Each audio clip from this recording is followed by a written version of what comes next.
Alright guys, so what we're doing here, we're taking the pinion gear out of this diff, which has the right connector, and we're going to be changing this connector and pinion gear from that one to the new portals, so that way I can run the portals on the... So now that I've got the diff apart, oh wow, that's interesting. I'm going to pull out the pinion gear, and I'm actually going to put in the diff locks this time. But I've just realised first I've got to take off the portal housings and pull out the drive shafts in the axle, and then I can get it apart.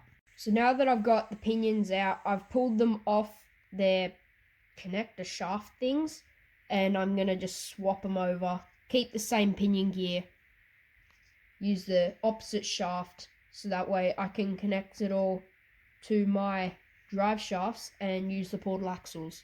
Guys, so it turned out the diff locks locked off the diffs, so I didn't get to change that. I had to put it back to solid lock diff, but it will be stronger, which is a plus.